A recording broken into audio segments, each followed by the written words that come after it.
Today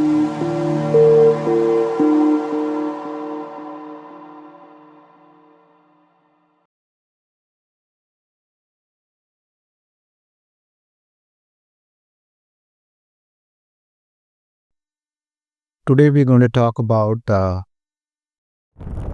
corporate professional topic called dealing with difficult conversation and how to manage it. This also can be related to uh, difficult negotiations. So you come across these situations when you are in corporate world. You are either a subordinate or you are a peer or you are the boss. You have a responsibility to interact with your team members, give them timely feedback, guide them, mentor them, and all that. And at the same time, when you are dealing with your customer, you have to make sure you meet up their expectation, and all that is written down in the contract. And and if you feel that whatever has been agreed in the contract is not being adhered to by the customer, you might have to really um, face the situation and then deal with it. Similarly, uh, a customer might tell you that you agreed in the contract, but you are not doing that, and now you are sitting in front of a CEO or a CIO, and you are being asked why you could not do these things. Now, this is a difficult conversation. You are on a pitch which is very bouncy. You haven't done your job nicely. Now you have to face the music. What do? You just keep saying sorry about the situation or sorry about the outcome and the effort that has been put by you and your team. How do you deal with it? So how do you manage these difficult conversations? So I'll come back to this as to if this situation arises, what do you do? Okay, but just giving an example. The second is that when your stakes are very high, you know that if you don't deal with it effectively, you're going to lose something. Yeah. And if you lose that, organization would rather choose to lose you than continue with you. So the stakes are very high for the organization and thereby you. Okay. Uh, so one is that is this normal is contractually you're obligated to do something, you're not able to fulfill that, and then you have to have the conversation. And the way you deal with it will establish the continuity of that business, or it is going to be jeopardized. The second is that somebody is disrespectful and rude in their behavior, and the stakes are not very high, but then the person is very, very disrespectful and rude. How do you deal with it, right?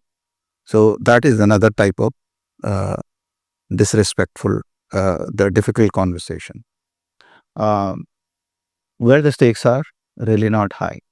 And the third is where you have to deliver the bad news, or you have to get across the areas of improvement for that person, which you feel is important for your team, for your group of entity, and you finding it very difficult to communicate. That is because giving that bad news is not in your design. You are not made up that way. You want to talk very nicely. You want to be very polite. You want to be very softly communicating that to the person in front of you, and you will really mess it up if you feel that you will mess it up if you go the other way and do the hard talk. So, so these are the three kind of difficult conversations that I have faced that one has to deal with when you are in corporate life. Uh, so what do you do? How do you do it? One is that you're sitting in front of a customer. Now there is a contractual obligation. You haven't fulfilled a lot of it, and now you're being asked.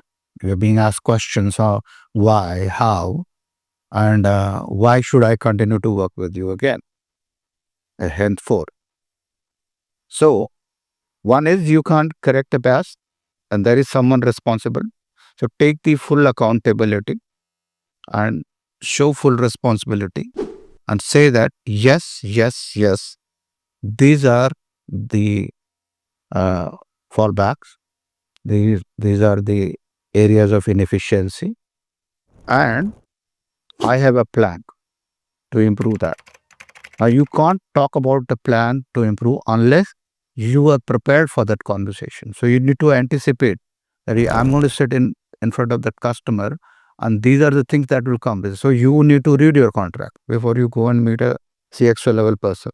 You read your contract, you understand your contractual obligation, you understand your service levels and performances and penalties associated with it, and you also understand the damage it would have cost to the customer for you to not fulfill that service levels, right? And that contractual obligation.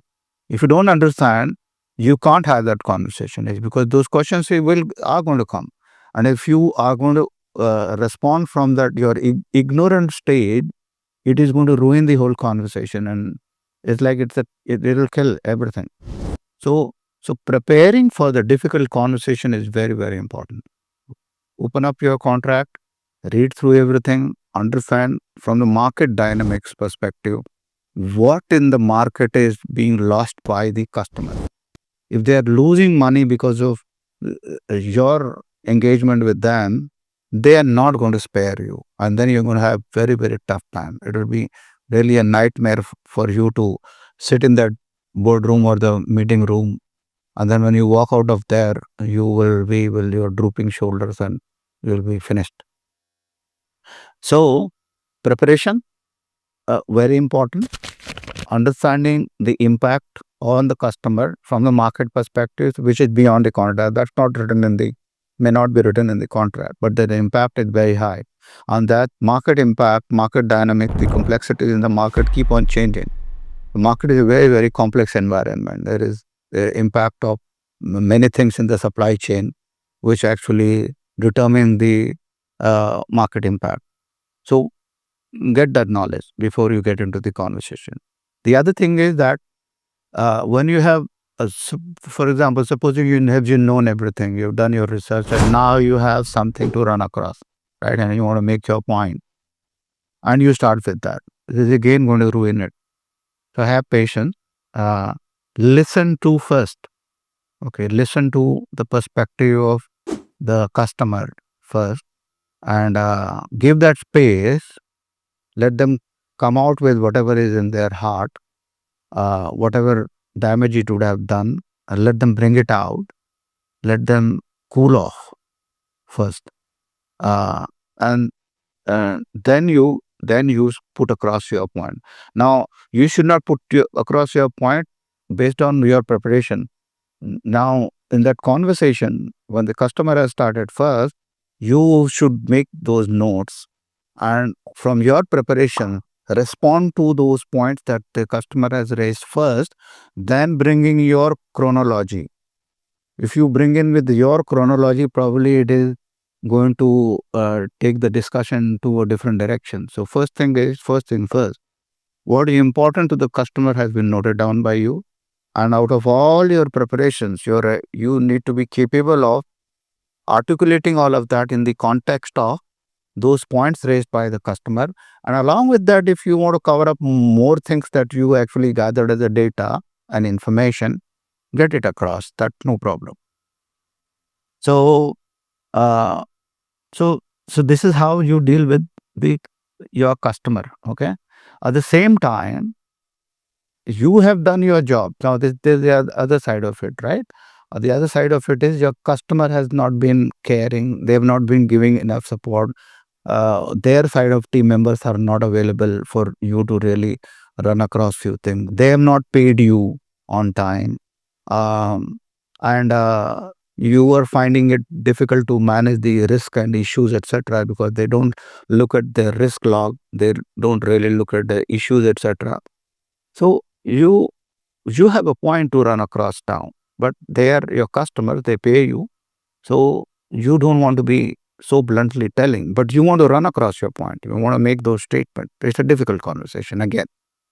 Why it is difficult is because they are your customer, and you were now telling that some people in their team are really not cooperative. Now, how do you say that?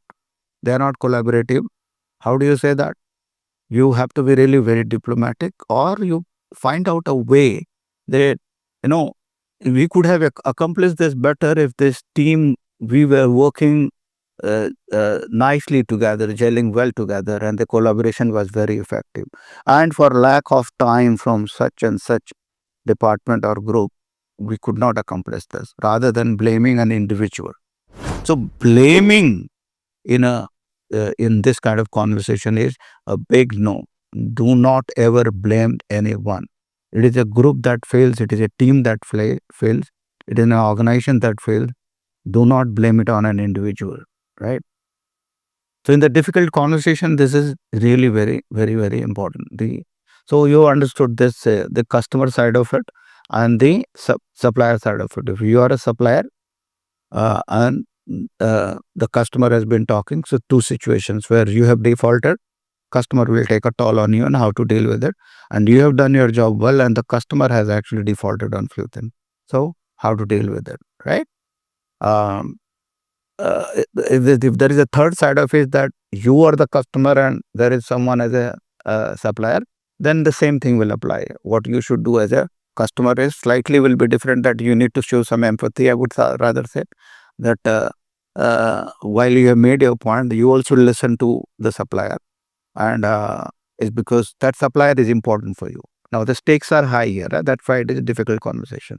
The stakes are high, that if this supplier goes away, your service continuity to your customers are. So you are a customer, but you also have a customer. So the customer's customer will suffer if this supplier goes away and suddenly drop. So then again, it is a difficult conversation. Why? It's because the stakes are high here for you, right? So these three scenarios, dealing in the customer environment. The second scenario which I talked to you was about when somebody exhibits rude behavior. Somebody is disrespectful. It's not um, meeting, it doesn't have the culture essentials good enough to have a meaningful dialogue, right? So what do you do with that? So in this kind of situation, I have talked about something called as transaction analysis in one of my videos about how to get the corporate success, right? And some leadership lessons. I have talked about that in one of the videos. I can provide the link over here. Uh, so there you apply that, you understand the ego state of the person, understand that there is a parent, adult, and child. Right now, is this a parent talking, or is this a child talking, or this is an adult talking, right? And irrespective of whatever ego state the person gave the stimuli to you, you make sure you are responding from an adult ego state. So in some kind of chain of conversation, you will see that the person's level actually comes down. Okay, because one cannot be continuously at a parent or a child ego state, because it's very tiring. It actually consumes a lot of mental energy and physical energy from a person to be operating from that ego state. An adult ego state is long lasting. You can continue your conversation for a longer time. So when somebody is disrespectful, you continue to show the respect, and you best do it when you are conversing from the adult level of ego and not a parent or a child. And if somebody is rude, and if you feel that it's like going beyond a limit, I think you need to involve somebody else into the conversation, and don't have it on your own. So it's like if you're in a corporate world, get HR involved, get a third party involved in this, or get someone else other than you involved, who is a witness of uh, what is transpiring in the conversation, right? And the third thing is, uh, when you have to deliver the news, bad news, good news, whatever. So typically it is bad news. So when this the kind of scenario comes when you have to give your feedback to your employee on annual basis, 6 monthly basis, quarterly basis, or monthly basis, right? Now you are assessing the performance of your employee, or you are being assessed by someone, by your supervisor, right?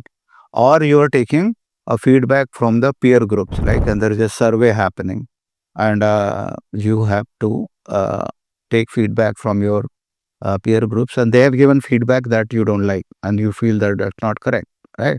And the survey form has come to you and then you don't agree with it, right? So how do you have this kind of conversation? Because the survey report will come to you and your boss is going to talk to you about it, right? And it will say that, oh, this is this, right? You have a point that you have seen me, the other world has not seen me. How come they comment on me like this? And if they have commented, that is not true, right? Now, it is your job to make sure that you create a perception, you create enough visibility in the organization so that people see you as you are rather than you assuming that they are seeing everything, right? So, that's a job, right? So, actually, this kind of a virtual, uh, difficult conversation that you have, and you have a job here to make sure that you take enough feedback from your supervisor around that survey and make sure you have an action plan to correct all that. And and when you have to give that bad news to your employee, make sure you have written down, you have put into the feedback form, and you are now telling him in very, very clear terms, these are the areas of improvement. However, highlight the areas where they have done well. There can't be a monologue of, bad performance and everything bad, bad, bad, bad, bad. So avoid that. And when you are a subordinate, take that feedback positively, note, make some action points, and if your supervisor has not put it in writing, please make sure you have told him to put it in writing, and then you will draw the self-development plan around this. So I hope you understand how to manage difficult conversations. There are some negotiations that go on in such scenarios wherein you can negotiate, put across your point. I would do this provided I get this. So kind of bring out all of that. And you strike a deal over there. That's also very important. So negotiation will be across, with customer relationship, with peer group relationship, with the rude behavior and all that. Everywhere there is a negotiation and there is a trade-off, right? So I hope you understood this and apply this to your life and excel in your career and have a wonderful journey ahead. Thank you.